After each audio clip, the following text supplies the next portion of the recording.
Bonjour à toutes et à tous, bienvenue dans Smart Impact, l'émission de la transition écologique, l'émission de la RSE, responsabilité sociale, sociétale et environnementale des entreprises, avec un grand entretien aujourd'hui, celui de Lamia Essemlali, la présidente de Sea Shepherd France. L'association s'est lancée notamment dans une action de protection des dauphins pour alerter contre la surpêche et les captures accidentelles. Ce sera l'un des thèmes que l'on va aborder. Et puis juste après, notre rubrique Smart Ideas, une start-up à l'honneur, StockPro, plateforme de réemploi des matériaux neufs de construction. Voilà pour le sommaire, le grand entretien. C'est parti, c'est tout de suite.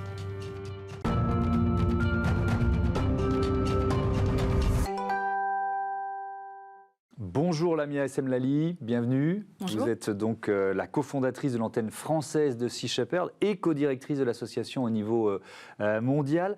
Une anecdote, tiens, pour commencer, parce que c'est le début de l'histoire, que vous a demandé le fondateur de Sea Shepherd, Paul Watson, la première fois que vous l'avez rencontré. C'est quoi la question qu'il vous a posée ? Alors c'est vrai que c'est une question qui interpelle beaucoup, quand on en parle, ça marque les esprits, mais c'est une question qui est somme toute assez banale au sein de Sea Shepherd. Il m'a demandé si j'étais prête à risquer ma vie pour sauver une baleine. D'accord, et vous avez répondu oui, évidemment, sinon vous ne seriez pas là. C'était en 2005. Quelle a été votre première mission cette année-là ?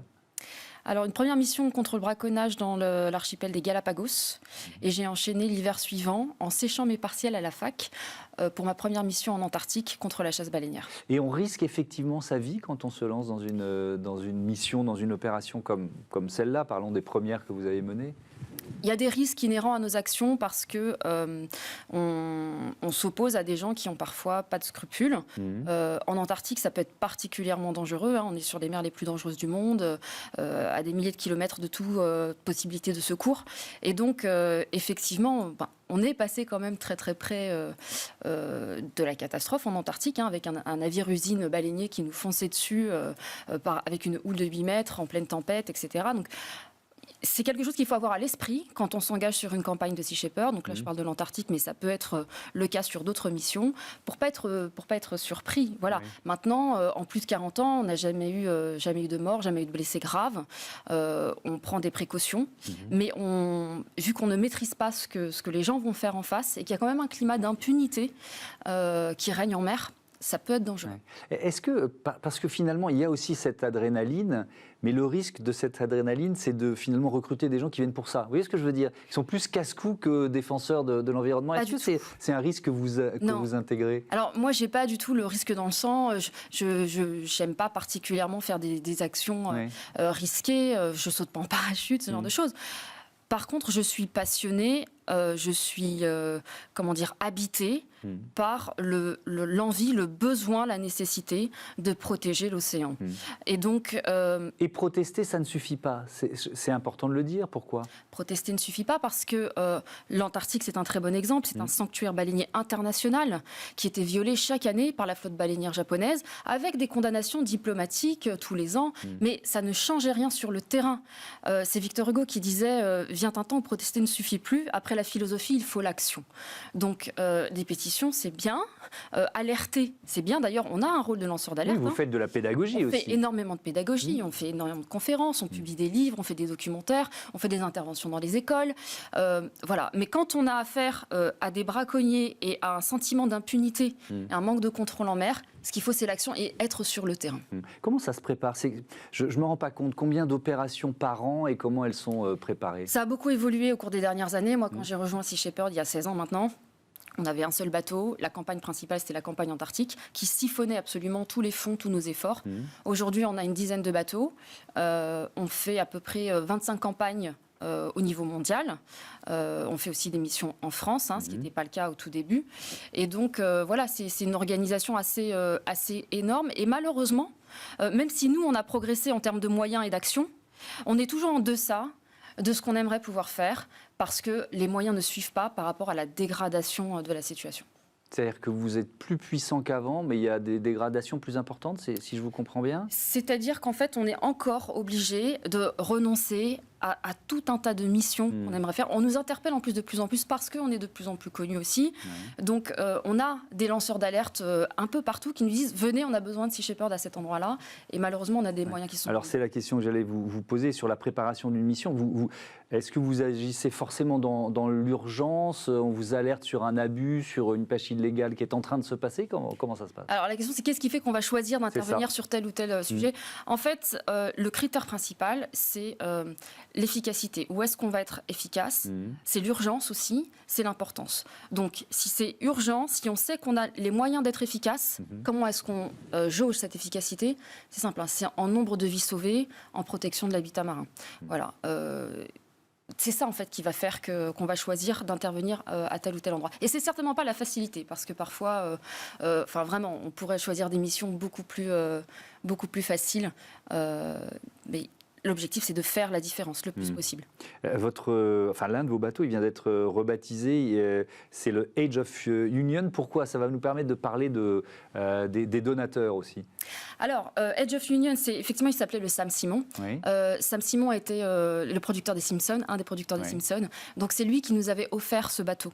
Le problème, en fait, c'est que les gens ne se rendent pas compte, c'est que ce qui coûte le plus cher, ce n'est pas l'achat des bateaux, c'est leur entretien, c'est le financement des campagnes.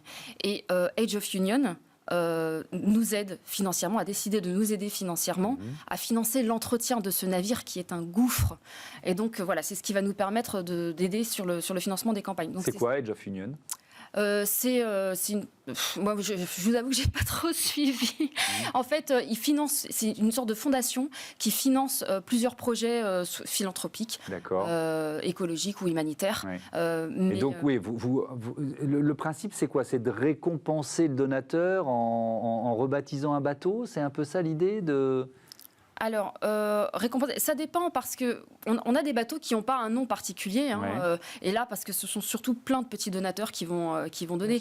Age of Union a besoin aussi de communiquer sur ce qu'ils font. D'ailleurs, ils vont venir sur la campagne Dolphin Bycatch parce qu'ils s'intéressent énormément à cette problématique des captures de dauphins.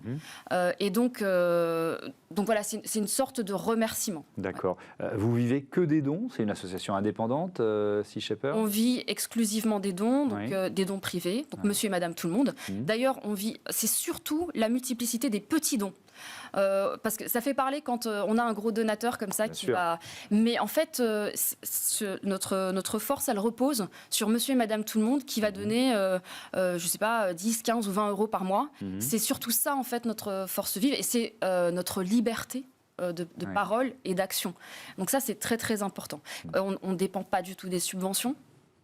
Non pas qu'on ne considère pas que l'État ne devrait pas participer, on fait une mission finalement d'intérêt général, mais on se refuse de devenir dépendant des subventions publiques. On va parler de votre mobilisation, la protection des dauphins, vous l'avez évoqué, Dolphin Bycatch, il y a la mobilisation contre les éoliennes en mer aussi, mais je voudrais revenir rapidement sur votre engagement politique. Vous étiez présenté aux élections municipales dans le 14e arrondissement à Paris, pourquoi ?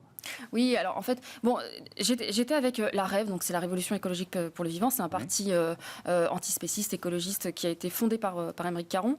Je me suis laissé convaincre, si vous voulez, d'utiliser cette fenêtre pour parler de la protection de l'océan et de la protection du vivant. Le fait est que, j'ai quasiment pas fait campagne, parce que j'étais en pleine mission, justement, Dolphin Bycatch, parce que je suis quand même quelqu'un... de terrain et que la politique ne m'habite pas de la même façon. J'entends ça. Donc, ça veut dire que Sea Shepherd ne va pas soutenir un candidat, par exemple, à la présidentielle. C'est pas dans le rôle, dans les missions de l'association, ou est-ce que vous pourriez le faire ? Non, nous on ne soutient pas un parti ou un candidat. Pas du tout. En fait. Nous, ce qu'on soutient, c'est surtout des idées, c'est des mesures à prendre. Et donc, on ne se laisse enfermer dans aucun parti. D'ailleurs, c'est moi, à titre personnel, qui m'étais engagée sur ce sujet-là. C'est pas Sea Shepherd. Mais finalement, ce que je défendais, c'était une ligne qui était dans la droite ligne de protection de l'environnement, mais en abordant aussi des questions économiques que je trouvais intéressantes, parce que justement, on clive souvent l'écologie, l'économie et le sociétal. Or, tout ça est imbriqué, et c'est pour ça que je trouvais la rêve plus intéressante ou plus pertinente que le parti animaliste, par exemple, qui a un intérêt, mais qui, parce qu'il est auto-centré sur la question animale, du coup, à mon sens, risque de ne pas pouvoir vraiment percer. Tout ça est imbriqué, on ne peut pas cloisonner les choses. Alors, on va parler de la protection des dauphins tout de suite. Cette campagne hivernale intitulée Dolphin Bycatch, c'est quoi l'objectif ? L'objectif, là, pour le coup, on est dans un rôle de lanceur d'alerte. Ouais. Donc, nous sommes le pays qui a la plus grande façade littorale maritime d'Europe. Et nous avons la chance et la responsabilité d'avoir une population encore assez importante de dauphins, même si elle est très infime par rapport à ce qu'elle pouvait être auparavant. Les Français ignorent dans leur majorité que des milliers de dauphins sont tués chaque année sur les côtes françaises. On s'émeut à juste titre des massacres sanglants qu'on peut voir aux îles Féroé ou au Japon. En France, ils sont encore beaucoup plus nombreux à mourir dans des conditions atroces, puisqu'ils sont capturés dans les engins de pêche. Alors, ce n'est pas des captures ciblées. C'est-à-dire que les pêcheurs ne se disent pas... Il y a quelques exceptions, mais la majorité ne cible pas les dauphins intentionnellement. Par contre, c'est ce qu'on appelle quoi, la surpêche? Alors, c'est ce qu'on appelle des captures accidentelles. Mais le terme d'accidentel ne convient pas. Pourquoi? Parce qu'on a un contexte qui fait qu'on sait qu'on va les capturer, ces dauphins. On sait qu'on va les capturer et qu'on va les capturer en très grand nombre. Donc nous, on a filmé quand même des pêcheurs qui mettent leurs filets au milieu des bancs de dauphins. Ce sont des filets qui ne sont pas sélectifs. Et donc, en fait, quand les dauphins se prennent dedans, on se dit, c'est capture accidentelle. Capture accidentelle n'est pas interdite. Les dauphins sont protégés, donc vous n'avez pas le droit de les capturer intentionnellement. Par contre, s'ils sont pris dans les filets par accident, c'est pas grave. Et donc ça, c'est vraiment problématique parce qu'aujourd'hui, on a atteint un taux de capture qui est tel que la survie de l'espèce n'est pas assurée. Et malgré les alertes des scientifiques, on a une ministre de la pêche, de la mer, lapsus, Annick Girardin, qui nous dit qu'en fait, on a besoin de plus de données. Donc on essaye de gagner du temps et ce temps-là, on ne l'a pas en fait. Ouais. Les dauphins n'ont pas ce temps. Oui, d'ailleurs, vous aviez saisi le Conseil d'État sur l'urgence de ces captures accidentelles. Vous n'avez pas obtenu gain de cause, c'est ça? Alors, vous en êtes toutes ce qui est dingue, c'est qu'on a saisi le Conseil d'État pour obtenir les fermetures spatio-temporelles que demandent les scientifiques. Donc les scientifiques demandent à ce que certaines zones, sur certaines périodes clés, soient fermées aux engins de pêche dont on sait qu'ils capturent les dauphins. C'est impossible à obtenir. En fait, on n'arrive pas à obtenir ces fermetures. Pourquoi? Pour des raisons politiques, parce que le gouvernement, la ministre de la Mer n'a pas envie de froisser les pêcheurs. On a un lobby quand même qui est très important en France au niveau de la pêche. La France est un des pays en Europe qui freine des quatre fers le plus dès qu'il s'agit d'obtenir une réglementation plus poussée. Donc on n'a pas ces fermetures. Mais ce problème des dauphins, des captures de dauphins, en fait, c'est la face visible de l'iceberg. Si vous voulez, les dauphins ont un capital sympathie important. Quand il y a des dauphins morts sur les plages, ça choque l'opinion. Mais ce qui se passe en mer, en fait, c'est beaucoup plus vaste que ça. C'est-à-dire que... Et ça passe inaperçu. Parce que quoi, ils sont rejetés en mer, c'est ça? Alors déjà, sur les dauphins qui arrivent sur les plages, il faut savoir que c'est 20% des dauphins qui sont capturés, le reste coule au large. Mais surtout, en fait... les oiseaux marins, par exemple. On sait que 70% des oiseaux marins ont été exterminés par la pêche en 50 ans. Ça passe complètement inaperçu. Les requins, c'est pareil, mais parce que ça coule au fond de l'eau. En fait, le problème, c'est qu'on a une forme de pêche qui n'est pas du tout sélective. Si vous appliquez ce qu'on fait à l'océan à terre, ça choquerait l'opinion, ça serait scandaleux. C'est-à-dire, imaginez que vous mettiez des fils barbelés dans toute la forêt parce que vous voulez attraper une espèce et en fait, vous en attrapez. Mais est-ce qu'une pêche durable, éthique et rentable, c'est possible? Alors déjà, la pêche n'est pas rentable aujourd'hui. Si elle n'était pas sous perfusion de subventions publiques, ça ne serait pas possible. Pourquoi? Parce qu'on a des moyens de plus en plus démesurés pour aller pêcher de plus en plus loin, de plus en plus profond, des espèces de plus en plus, qu'on n'utilisait pas auparavant. Donc en fait, on revoit sans cesse notre curseur à la baisse parce que l'océan s'appauvrit. Il n'est déjà plus que l'ombre de lui-même. Donc en fait, ce système est de toute façon déjà pas viable en lui-même. Donc on soutient artificiellement la surexploitation de l'océan. Il faudrait arrêter tout simplement de consommer du poisson et les produits de la mer et arrêter de pêcher, donc. Bon, je ne pense pas que ce soit réaliste. Le fait est que, par contre, nous, on arrête de manger du poisson. On dit, en fait, si vous n'avez pas besoin du poisson, laissez-le dans l'océan parce que c'est le meilleur service que vous puissiez lui rendre. Aujourd'hui, la première menace qui pèse sur la survie de l'océan, c'est la pêche. Ce n'est pas le changement climatique, ce n'est pas la pollution plastique. Ce sont des vrais problèmes, je ne dis pas le contraire. Mais on parle très peu de la pêche qui est pourtant la première menace. Donc, aujourd'hui, la consommation de poissons a doublé en 50 ans. que ce soit en France ou au niveau international. L'Union européenne est la zone qui importe le plus de poissons et plus de 50% de ces poissons sont importés des pays en voie de développement. Donc nous, on travaille beaucoup en Afrique de l'Ouest, justement, dans le golfe de Guinée, où la surpêche est un problème catastrophique, où on a des populations qui sont mises à genoux avec du poisson qui arrive sur les marchés européens et notamment sur le marché français. Et ça va donner aussi lieu à des problématiques plus tard, migratoires et sociétales explosives. Donc c'est pour ça que je dis aussi que tout ça est lié. Donc pour répondre à votre question, on est beaucoup trop nombreux pour manger du poisson, très clairement. Il n'y a pas suffisamment de poissons dans l'océan pour nourrir 7 milliards d'habitants. Par contre, il y a des gens qui en ont un besoin vital. Il y a assez de poissons dans l'océan pour répondre à ce besoin vital, les populations humaines qui en ont besoin. Le problème, c'est l'écrasante majorité de gens qui n'ont absolument pas besoin de manger du poisson et qui mangent des sushis comme ils mangeraient des carottes, qui ne font pas du tout le lien. Voilà, c'est ça le problème. Alors, il nous reste du temps, mais je voudrais qu'on le prenne pour parler des éoliennes en mer. Vous avez publié un rapport sur l'impact des éoliennes en mer. Vous parlez d'une bombe à retardement écologique. Pourquoi ?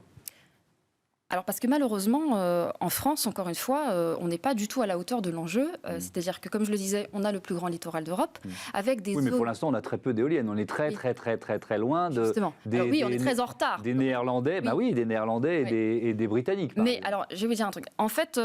En France, on a des zones de biodiversité sur notre littoral qui sont absolument exceptionnelles, avec des couloirs migratoires, donc d'oiseaux marins qui voyagent d'Europe du Nord vers l'Afrique, avec des zones de nidification, des zones de reproduction et de repos. On a plein de zones Natura 2000, etc. Et le problème, c'est que si vous voulez, l'Europe fixe les objectifs en termes d'éoliennes en fonction de la taille du littoral. Donc nous, on a le plus grand littoral, donc on nous fixe des objectifs qui sont colossaux. Je crois qu'on a plus de 7000 éoliennes. Mais on n'a même pas fait le travail qu'ont fait les pays d'Europe du Nord, qui ont pourtant moins de valeur ajoutée sur leurs écosystèmes. Ils ont fait le travail d'inventaire préalable, c'est-à-dire de se dire le bon sens. Où est-ce qu'on les met où est-ce qu'on a des zones... On décide collectivement, où est-ce qu'on a des zones écologiques, on définit collectivement les zones où on peut éventuellement installer ces parcs éoliens. Voilà. Et quelles sont les zones où on a en fait des intérêts biologiques, de la biodiversité et des écosystèmes fragiles à préserver qui doivent absolument être protégés de ces projets industriels, parce qu'on parle de champs d'éoliennes, etc. Bon, ce sont des usines d'aérogénérateurs absolument colossaux qui font des dégâts énormes et qui détruisent l'habitat naturel. Donc aujourd'hui en France, on n'a pas du tout fait ça. Et quand on dézoome et qu'on regarde les projets tels qu'ils ont été validés aujourd'hui, et quand on lit les rapports du CNPN, le Conseil national pour la protection de la nature, qui est rattaché au ministère de la Transition écologique, en fait, on tombe de sa chaise. Nous, au niveau de Sea Shepherd, c'est pas un sujet sur lequel on travaillait de manière historiquement. On a été interpellés sur ce sujet donc, par des pêcheurs, mais aussi par des badauds qui nous disaient mais là, on est face à un vrai problème et on ne vous entend pas dessus.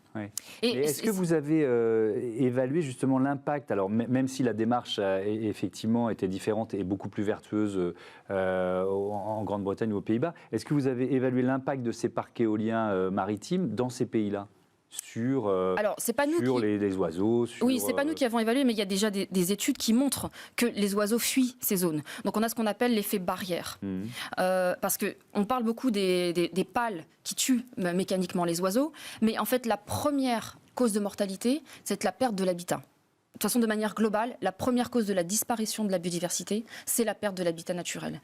Le problème avec ces éoliennes, c'est qu'elles consomment, elles détruisent d'énormes quantités d'habitats naturels et des habitats naturels qui sont fondamentaux. C'est-à-dire qu'aujourd'hui, vous allez avoir, si on va au bout des projets français, vous allez avoir des oiseaux et des mammifères marins, et je ne parle même pas des poissons sur lesquels, pour lesquels, en fait, ça va être un parcours du combattant.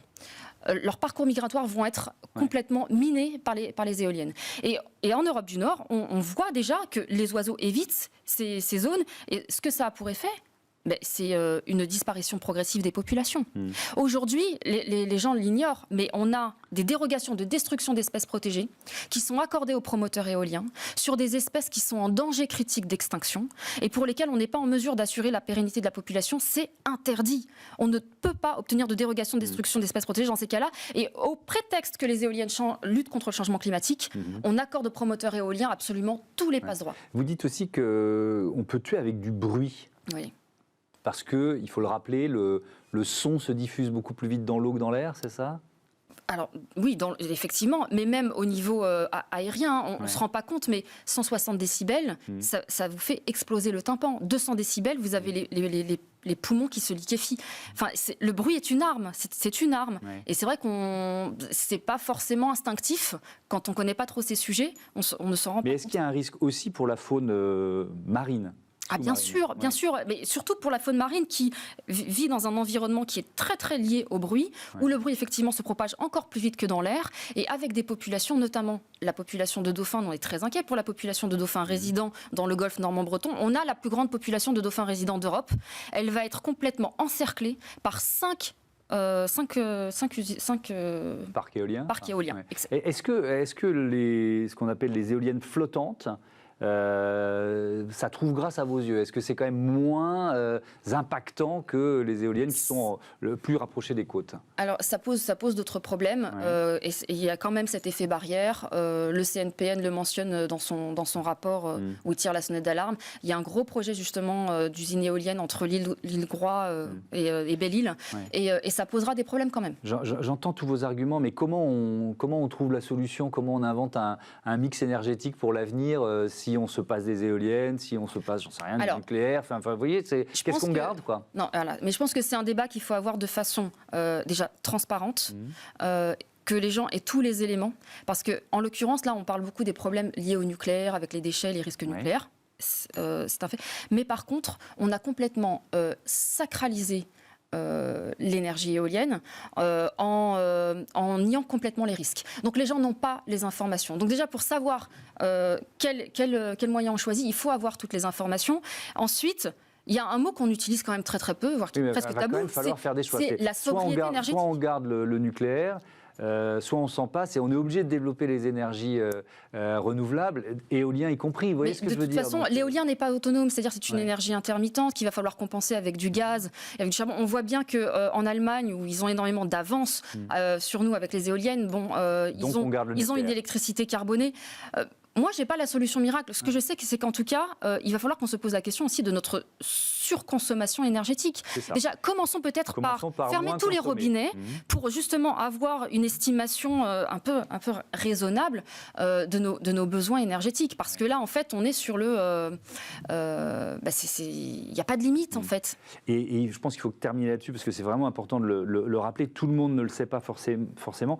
L'océan, c'est un puits de carbone.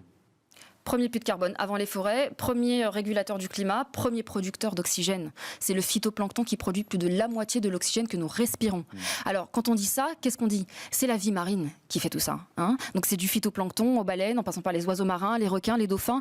Donc, ça, la vie marine est notre meilleur allié contre le changement climatique. On n'y arrivera pas sans elle. Et au prétexte de lutter contre le changement climatique, la France est en passe de sacrifier la vie marine sur son littoral, qui est encore une fois le plus grand littoral d'Europe. Donc nous avons une responsabilité absolument colossale. On devrait faire mieux que les autres et on fait moins bien. Mais c'est aussi parce que les Français n'ont pas les informations. Quand vous avez Barbara Pompili qui nous explique que la majorité des Français est en faveur des éoliennes, la vérité c'est que la majorité des Français n'a aucune idée de ce que sont réellement les éoliennes, de quels sont leurs impacts et ne peut pas juger du bénéfice-risque. Donc nous c'est ça qu'on veut en fait. Au niveau de Sea Shepherd, on n'est pas en train de dire alors plutôt le nucléaire, plutôt ceci, plutôt cela. Non, donnons les informations complètes aux gens et prenons cette décision qui nous engage tous au niveau national mais au niveau international. Merci beaucoup, merci Lamia SM Lali, bon vent à Sea Shepherd. On passe tout de suite à Smart Ideas, recyclage, BTP et bricolage au programme.